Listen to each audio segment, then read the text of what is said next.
नमः शान्ताय दिव्याय सत्यधर्मस्वरूपिणे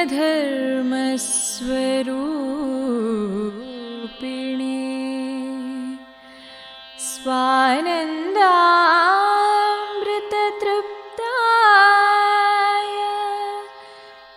श्रीधराय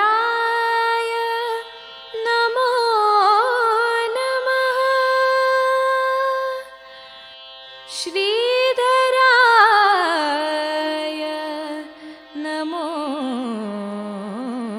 नमः।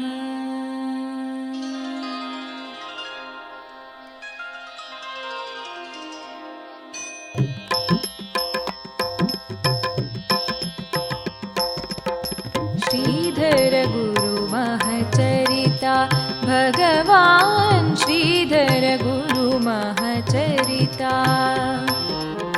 श्रीधर गुरु महचरिता भगवान् श्रीधर गुरु महचरिता।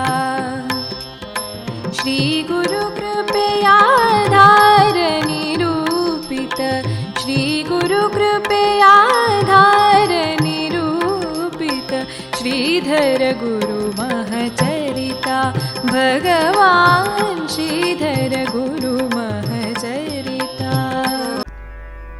श्री गुरुभ्यो नमः। हरि ओम। एकदन्तं महाकायं वाणीं विद्यां सरस्वतीं नमामि दीनबालोऽहं ज्ञानमोक्षार्थसिद्धये। नमः शान्ताय दिव्याय सत्यधर्मस्वरूपिणे स्वानन्दामृततृप्ताय श्रीधराय नमो नमः। जगत्कल्याणकार्याय नररूपधराय च योगिराजाय वन्द्याय गुरुदासाय ते नमः। ओं नमो भगवते श्रीधराय।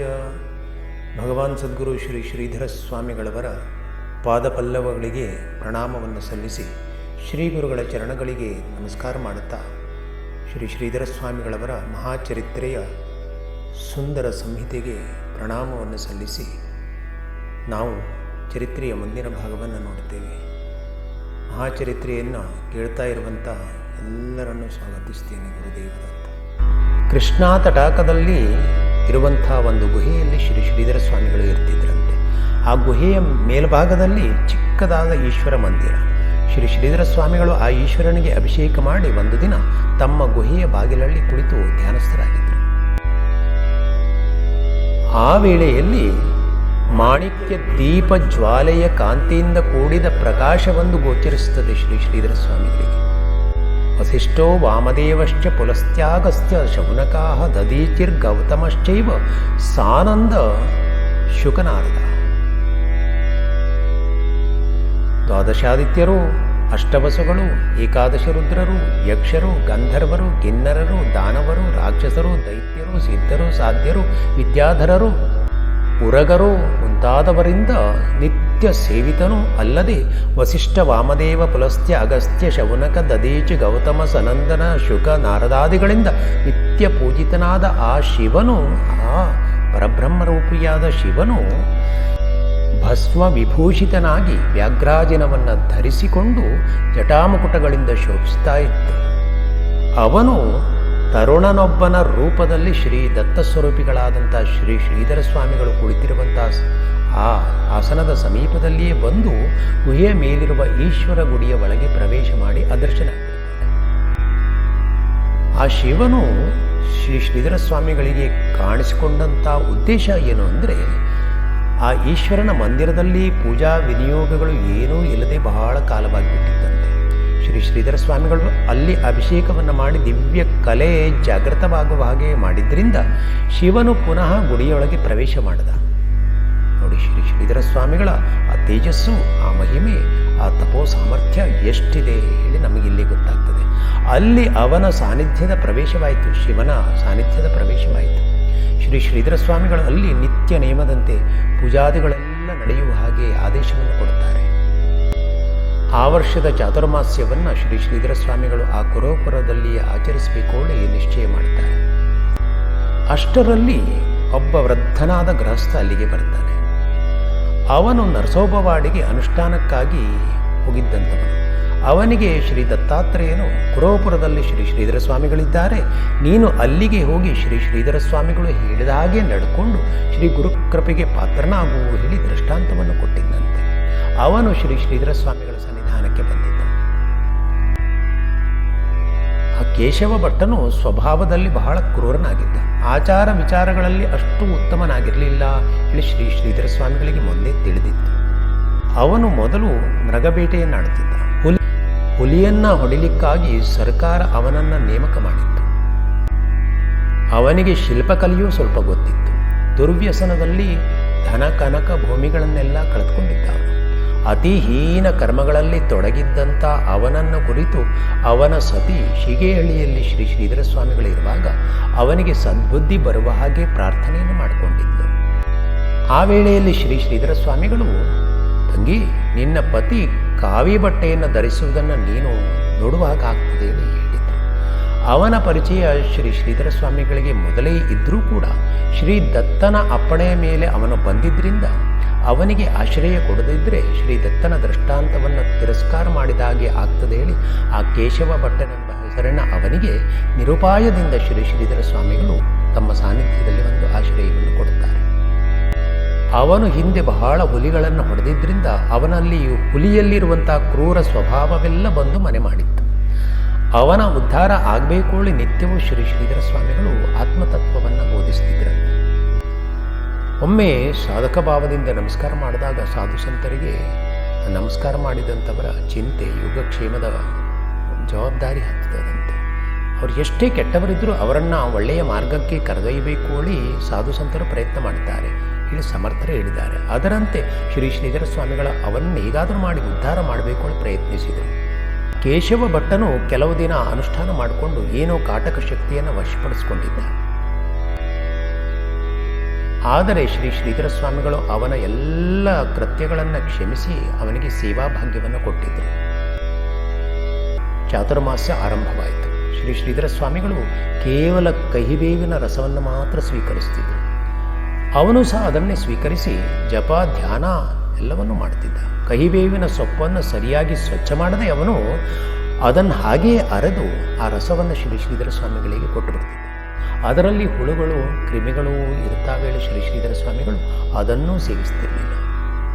ಒಂದು ದಿನ ಆ ಕೇಶವ ಭಟ್ಟನು ಶ್ರೀ ಸದ್ಗುರುವಿನ ಮೇಲೆ ಸಿಟ್ಟಾಗಿ ಅಲ್ಲಿಂದ ಹೊರಟು ಸ್ವಲ್ಪ ದೂರ ಇರುವ ಗ್ರಾಮಕ್ಕೆ ಹೋಗ್ತಾನೆ. ಅಲ್ಲಿ ಅವನು ಜಪಧ್ಯಾನವನ್ನೆಲ್ಲ ಮಾಡ್ತಾ ಇರುವಾಗ ಶ್ರೀ ದತ್ತಾತ್ರೇಯನು ಅವನಿಗೆ ಗೋಚರಿಸ್ತಾನೆ. ದತ್ತನೇ ಹೇಳ್ತಾನಂತೆ, ಹೇ ಮೂರ್ಖ, ಶ್ರೀ ಗುರುವಿನ ಮೇಲೆ ಸಿಟ್ಟು ಮಾಡಿಕೊಂಡು ಯಾಕೆ ಬಂದೆ ಇಲ್ಲಿ? ಶ್ರೀ ಶ್ರೀಧರನಂಥ ಸದ್ಗುರುಗಳು ನಿನಗೆ ಎಲ್ಲಿಯೂ ಸಿಗಲಿಕ್ಕೆ ಸಾಧ್ಯ ಇಲ್ಲ. ಶ್ರೀ ಗುರುವೇ ತಂದೆ, ಶ್ರೀ ಗುರುವೇ ತಾಯಿ ಹೇಳಿ ಆ ಗುರುವಿಗೆ ಶರಣ ಹೋಗುವುದು ಅಂದರೆ ಸಾಧಕರ ಲಕ್ಷಣ. ಗುರುತ್ಯಾಗಾತ್ ಭವೇತ್ ಮೃತ್ಯು. ಗುರುವಿನ ತ್ಯಾಗ ಮಾಡೋದು ಅಂದರೆ ಮೃತ್ಯುವಿನ ಮನೆಗೆ ಹೊರಟಾಗಿ. ಶ್ರೀ ಗುರುಸೇವೆಯಿಂದ ನಿನ್ನ ಪಾಪಕರ್ಮಗಳೆಲ್ಲ ತೊಳೆದು ಹೋಗಿ ನಿನ್ನ ಉದ್ಧಾರ ಆಗಲಿ ಹೇಳಿ ನಾನು ಅಪ್ಪಣೆಯನ್ನು ಕೊಟ್ಟೆ. ಆದರೆ ನೀನು ಗುರುವಿಗೇ ದ್ರೋಹ ಮಾಡಿ ಅಲ್ಲಿಂದ ಹೊರಟು ಬಂದೆ. ಇಗೋ ನೋಡು, ನಿನ್ನ ಪಾಪಕರ್ಮಗಳನ್ನು ತೊಳೆದುಕೊಳ್ಳಿಕ್ಕಾಗಿ ಈಗಲಾದರೂ ಆ ಸದ್ಗುರುವಿಗೆ ಶರಣಾಗಿ ಅಪರಾಧ ಆಯಿತು ಕ್ಷಮಿಸಬೇಕು ಪಾದ ಹಿಡಿದು ಬಿಟ್ಟು ಇದೊಂದು ಸಲ ನಿನ್ನ ಉದ್ಧಾರಕ್ಕಾಗಿ ನಾನು ಕ್ಷಮೆಯನ್ನು ಕೊಡ್ತೇನೆ. ಪುನಃ ನನ್ನನ್ನು ಕುರಿತು ನೀನು ತಪಸ್ಸನ್ನು ಆಚರಿಸುವ ಅಗತ್ಯವೇ ಇಲ್ಲ. ನೀನು ಗುರುದ್ರೋಹ ಮಾಡಿದರೆ ನಿಶ್ಚಯವಾಗಿ ನನ್ನ ಕೋಪಕ್ಕೂ ಗುರಿಯಾಗ್ತೇ ಹೇಳಿ ಆ ಸದ್ಗುರು ದತ್ತಾತ್ರೇಯನು ಈ ಕೇಶವ ಭಟ್ಟನಿಗೆ ಹೇಳಿ ಅದೃಶ್ಯನಾಗ್ತಾನೆ. ಶ್ರೀ ದತ್ತನ ಅಪ್ಪಣೆ ಆದ ಮೇಲೆ ಆ ಕೇಶವ ಭಟ್ಟನು ಪುನಃ ಬಂದು ಶ್ರೀ ಶ್ರೀಧರ ಸ್ವಾಮಿಗಳ ಪಾದವನ್ನು ಹಿಡ್ಕೊಳ್ತಾನೆ. ನಮ್ಮ ಶ್ರೀ ಶ್ರೀಧರ ಸ್ವಾಮಿಗಳು ಕ್ಷಮಾಶೀಲರು. ತಮಗೆ ಎಷ್ಟೇ ಕಷ್ಟವಾದರೂ ಕೂಡ ಭಕ್ತರ ಉದ್ಧಾರ ಆಗಬೇಕು ಹೇಳಿ ಎಲ್ಲವನ್ನೂ ಅವರು ಸಹಿಸಿಕೊಳ್ತಿದ್ರು. ಅವನು ಶ್ರೀ ಶ್ರೀಧರ ಸ್ವಾಮಿಗಳ ಸೇವೆ ಮಾಡ್ತಾ ಇರುವಾಗ ಆ ವೇಳೆಯಲ್ಲಿ ಶ್ರೀ ಶ್ರೀಧರ ಸ್ವಾಮಿಗಳಿಗೆ ಕೆಲವು ದಿನ ಹಸಿವು ಬಾಯಾರಿಕೆಗಳಾದರೂ ಕೂಡ ಅವನು ಗಮನ ಕೊಡ್ತಿರಲಿಲ್ಲ. ಉಳಿದ ಸೇವಕರು ಅಲ್ಲಿರಲಿಲ್ಲ. ಆ ಕೇಶವ ಭಟ್ಟನೊಬ್ಬನೇ ಸೇವೆಗಾಗಿ ಉಳ್ಕೊಂಡಿದ್ದ. ಒಂದು ನರವ್ಯಾಘ್ರವೇ ಆಗಿ ಶ್ರೀ ಗುರುಗಳ ಸನಿಹಕ್ಕೆ ಬಂದಂತೆ ಆಗಿತ್ತು. ಮೊದಲು ಶ್ರೀ ಶ್ರೀಧರ ಸ್ವಾಮಿಗಳ ಸೇವೆಯನ್ನು ಮಾಡ್ತಾ ಇರುವಂಥ ಸೇವಕರೆಲ್ಲ ಈ ಕೇಶವ ಭಟ್ಟನ ಸ್ವಭಾವವನ್ನು ನೋಡಿ ಶ್ರೀ ಗುರುಗಳ ಚಾತುರ್ಮಾಸ್ಯದವರೆಗೆ ಮಾತ್ರ ತಾವು ಸಜ್ಜನಗಡದಲ್ಲಿರಲಿಕ್ಕಾಗಿ ಸಜ್ಜನಗಡಕ್ಕೆ ಹೊರಟೋಗಿದ್ದರು. ಹೀಗೆ ನಡೀತಾ ಇದೆ. ಬಹಳ ದಿನಗಳ ನಂತರ ಕರ್ನಾಟಕದ ಗಣಪತಿ ಎಂಬ ಭಕ್ತನಿಗೆ ಶ್ರೀ ಶ್ರೀಧರ ಸ್ವಾಮಿಗಳ ಅನಾರೋಗ್ಯದ ಕುರಿತು ಏನೋ ಒಂದು ಪ್ರೇರಣೆ ಸೂಚನೆ ಆಯಿತು. ಅವನು ಏನು ಮಾಡ್ತಾನೆ ಕೇಳಿದರೆ, ಕಾಡು ಅರಿಶಿಣದ ಪುಡಿಯನ್ನು ಹಿಟ್ಟನ್ನು ತೆಗೆದುಕೊಂಡು ಕುರೋಪುರಕ್ಕೆ ಹೋಗ್ತಾರೆ. ಅಲ್ಲಿ ಮಣ್ಣಿನ ಪಾತ್ರೆಯಲ್ಲಿ ಕಹಿಬೇವಿನ ರಸವನ್ನು ಸೇವಿಸ್ತಿದ್ರು. ಅದರಿಂದ ಶ್ರೀ ಶ್ರೀಧರ ಸ್ವಾಮಿಗಳ ಪ್ರಕೃತಿಯ ಮೇಲೆ ಬಹಳ ಪರಿಣಾಮವಾಯಿತು. ಶ್ರೀ ಶ್ರೀಧರ ಸ್ವಾಮಿಗಳ ಆ ಅನಾರೋಗ್ಯದ ಸ್ಥಿತಿಯನ್ನು ನೋಡಿ ಆ ಗಣಪತಿಗೆ ಬಹಳ ಬೇಸರವಾಗ್ತದೆ, ದುಃಖವಾಗ್ತದೆ. ಅವನು ಹೇಳ್ತಾನೆ, ಸ್ವಾಮಿ, ತಮಗೆ ಎಷ್ಟೊಂದು ಭಕ್ತರಿದ್ದಾರೆ, ಆ ಭಕ್ತರಲ್ಲಿ ಶ್ರೀಮಂತರು, ಲಕ್ಷಾಧೀಶ್ವರರು ಎಲ್ಲರೂ ಇದ್ದಾರೆ, ಆದರೂ ತಾವು ಯಾಕೆ ಇಷ್ಟು ಕಷ್ಟವನ್ನು ಸಹಿಸ್ತಾ ಇದ್ದೀರಿ ಹೇಳಿ ಪ್ರಾರ್ಥಿಸಿಕೊಳ್ತಾನೆ. ಆಗ ಶ್ರೀ ಶ್ರೀಧರ ಸ್ವಾಮಿಗಳು ಅವನಲ್ಲಿ ಹೇಳ್ತಾರೆ, ಮಗು, ನಾವು ದೇಹ ಸುಖವನ್ನು ಬಯಸುವುದಿಲ್ಲ, ತನ್ನಿಂದ ತಾನೇ ಏನಾದರೂ ಒದಗಿ ಬಂದರೆ ಅದರಲ್ಲಿಯೇ ತೃಪ್ತಿ ಪಡುವುದೇ ನಮ್ಮ ಧರ್ಮ ಅಂತ ಹೇಳ್ತಾರೆ. ಆ ಗಣಪತಿ ಎಂಬ ಭಕ್ತನು ಶ್ರೀ ಶ್ರೀಧರ ಸ್ವಾಮಿಗಳ ದೇಹ ಉಳಿಬೇಕು ಹೇಳಿ ಒತ್ತಾಯಪೂರ್ವಕವಾಗಿ ಶ್ರೀ ಶ್ರೀಧರ ಸ್ವಾಮಿಗಳಿಗೆ ಕಹಿಬೇವಿನ ರಸವನ್ನು ತಪ್ಪಿಸಿ ಕಾಡು ಅರಿಶಿಣದ ಹಿಟ್ಟನ್ನು ಕೊಡಲಿಕ್ಕೆ ಶುರು ಮಾಡುತ್ತಾನೆ. ಅದರಿಂದ ಶ್ರೀ ಶ್ರೀಧರ ಸ್ವಾಮಿಗಳ ಶರೀರ ಅಂದರೆ ಪ್ರಕೃತಿ ಉತ್ತಮವಾಯಿತು. ಶ್ರೀಧರ ಸ್ವಾಮಿಗಳು ಆ ಕೇಶವ ಭಟ್ಟನಿಗೆ ಪುನಃ ಕ್ಷಮೆ ಕೊಟ್ಟು ತಮ್ಮ ಬಳಿಯೇ ಇಟ್ಟುಕೊಂಡಿದ್ದರು. ಶ್ರೀ ಶ್ರೀಧರ ಸ್ವಾಮಿಗಳು ಏಕಾಂತಕ್ಕಾಗಿ ಕುರೋಪುರಕ್ಕೆ ಬಂದವರಾಗಿದ್ದರು. ಆದರೆ ಕಸ್ತೂರಿಯನ್ನು ಮುಚ್ಚಿಟ್ಟರೂ ಕೂಡ ಅದರ ಪರಿಮಳ ಹೊರಗೆಲ್ಲ ವ್ಯಾಪಿಸುವ ಹಾಗೆ ಶ್ರೀ ಶ್ರೀಧರ ಸ್ವಾಮಿಗಳ ಕೀರ್ತಿಯನ್ನು ಕೇಳಿ ಬಹಳ ದೂರದಿಂದ ಭಕ್ತರು, ಜನರು ಬರಲಿಕ್ಕೆ ಆರಂಭಿಸಿದರು.